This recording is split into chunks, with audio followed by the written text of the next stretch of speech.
Hey guys, Tim Ripley here, Union Pines head coach. I'm going to make a video that explains the layout of a girls lacrosse field.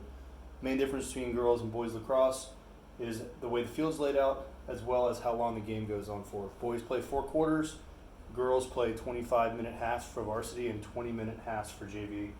So I made this real quick so that I could show all the parents of some of the newer players, as well as even some of the girls themselves, what we mean when we say certain things. So what you'll see, I'm not even going to put the players on here yet, that's going to be a whole different video. But there's going to be different spots of the field, and you'll hear the coaches say things like restraining line. All right, these are the 2 restraining lines. All right, they divide the field into thirds, and that has a whole different reason for it, and we'll go over that when we go into player positions. This is the box, okay? The box is an area between one team's sitting area and coaching area and the other teams. This is the box. You'll see a table back here. That's a requirement. That's where the officials come to assess penalties, and that's where whenever a girl gets a penalty and you'll see a yellow card and we're in a man down or a man up position, there will be a player here on a knee. Again, that's going to go into the rules, but that's what we say, that's what the coaches mean when you hear sub through the box. We use football pylons. You'll see them here a lot. Different places have different methods of doing it. The whole point of that is this is an area where both teams can substitute in to get on either one side of the restraining line or the other. Doesn't matter if it's from this side or from this side. They have to substitute through the box. So we covered restraining lines. This is the draw circle, okay? The draw circle is roughly the same size as what's on a soccer field. And the difference is, sometimes you'll have an overlaid field, which is roughly the size of a football field, as well as a soccer field, and it goes all the way until the goalposts on either end. So you'll see a lot of what's called a unified field. The draw circle itself, sometimes there will be a different colored line that'll cut all the way through it, but that's only if they're using a soccer field or even an overlaid boys lacrosse field, because they play halves, not thirds. So girls lacrosse field, you won't have this. You'll just have what's called the draw circle, which we'll get into positions here in a minute. This is where the game starts from after every half, the beginning of the game, and after every goal. Moving on to both ends of the field, they're both identical, okay? You have 2 dots in the back, which really is just part of the critical scoring area, which will change how penalties are assessed. I'll cover that in a little bit. You got 2 goals, all right? I drew them like triangles. You'll see them like V's. It's a 6 foot by 6 foot wide cage inside of I think it's like 8 foot 6-inch circle. That is called the crease. Similar to hockey, the crease exists, and different than hockey is the defenders cannot go through it at the high school level. They can in college. Boys lacrosse defense can go through it, girls cannot. So if you have ever played boys, that's going to be a major difference, and that changes how we coach. All right, so you've got these 2 dots in the back. We covered those. Those are part of the critical scoring area. All right, then you have what's called the 8-meter arc. 8-meter fan. It's in a fan shape, okay? And then you have the 12-meter arc. All right, it's in an arc shape. So if you're ever confused, fan, arc. All right, when you get down to actually painting the field, the angles are different. It's a mess. But the reason I show you this stuff is because there are what's called free shots after penalties inside of the 8-meter area. We'll cover that during the rules portion later, but right now we're covering terminologies. So 12-meter arc, 8-meter fan. Then you have the hash marks. They're not quite this big. They're only about a foot long, okay? There's 1 in the center lined up on the goal, 2 on either side, and then you have what's called the hanging hash. So if you ever hear the term hanging hash, it's the one that's not on the actual 8-meter arc. All right, just like in other sports, end line, sidelines, okay? And we covered restraining lines, okay? I'm going to get into the rules here in a little bit, but moving down to this end, I'm going to show you a couple terminologies that are really important for girls lacrosse. You'll hear us say X. We'll tell a girl, go to X. That's the position of X. You'll hear us say, go to Y. Y is offset. It's just to tell girls a quick location to move the ball to, or to pick up an attacker with the ball. We could say, a defender so-and-so, you've got the player at X, or you've got the player at Y. So that's just the terminology. When it comes to the actual critical scoring area, okay, I'm getting into rules a little bit, but I'm just showing you the layout. The critical scoring area is everything in this area between the dots to the crease to the 12 meter. This is the critical scoring area. The reason I'm showing you this is because this changes how penalties are assessed. Okay? Whenever there's a whistle by the official, play used to stop completely, and it was 2 whistles for every penalty. They've changed a lot of rules, and they've made a lot of things a lot more expedient for the girls. They're faster. So, covering the critical scoring area first, and then I'll go into a couple of the big picture rule stuff.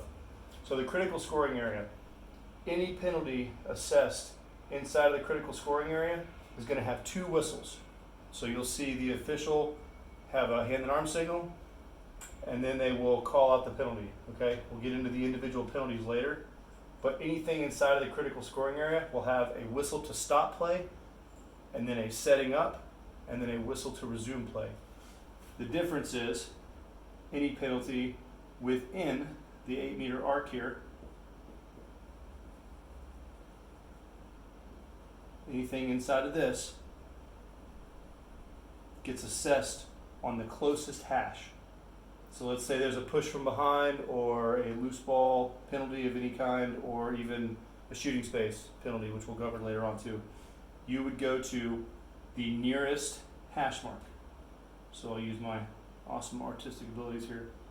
So you've got the 8-meter fan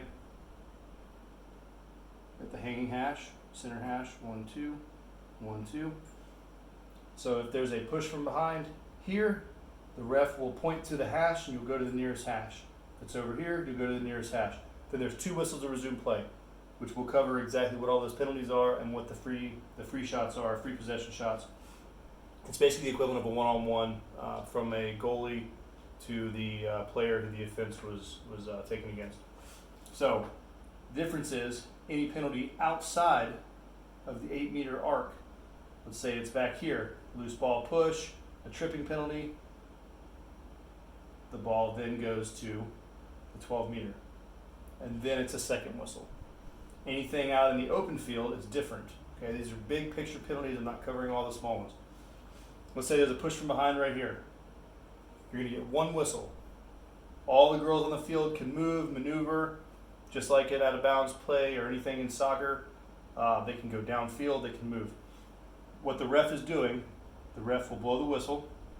Okay? And I'm going to use this for a player that committed the offense. So, player 1 here, they're carrying the ball downfield to go shoot on that goal. Player B trips them by mistake. The official blows the whistle, says possession red. Blue player is moved behind this player. Back even just 2 years ago, there was a second whistle to resume play. It slowed the game down, and girls didn't enjoy that rule. And now that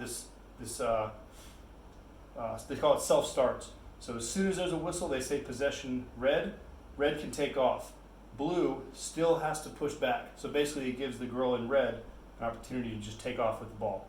It used to be 2 whistles. So 1 whistle for the penalty.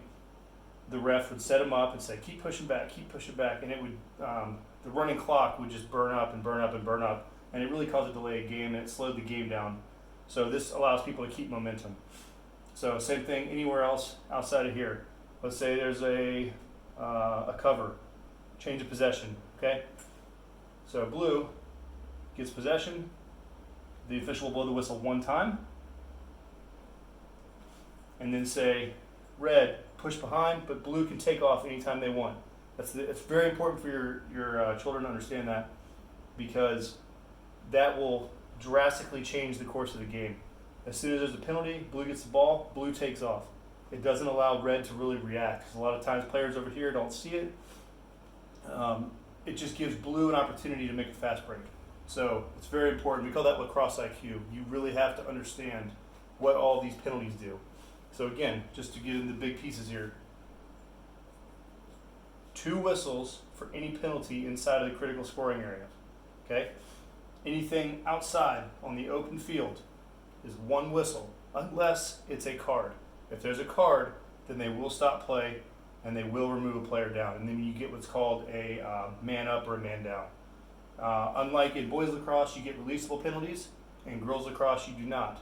If you get a 1-minute penalty, you serve the entire minute.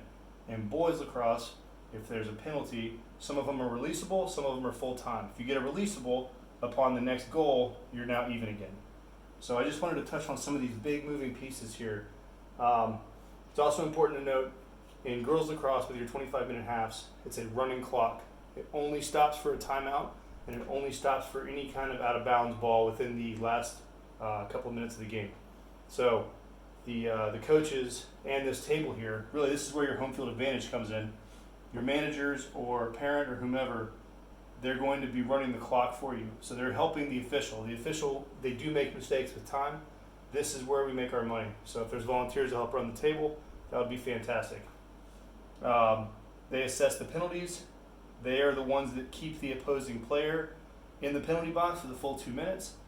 People do try to get away with things. That's just kind of the way things go in games. It's not good sportsmanship, but people look for every edge they can get. So running clock for the entire game. That includes out of bounds unless it's for the timeout. Okay? It's all the stuff I can really think of for the big pieces. But again, just to reiterate, restraining lines, draw circle, sidelines, in lines, 12-meter arc. 12-meter arc, 8-meter fan. Even I screw those up. You got the crease, and you've got the hashes. Big piece of this is the box. So thanks for watching. Hope that helped you guys.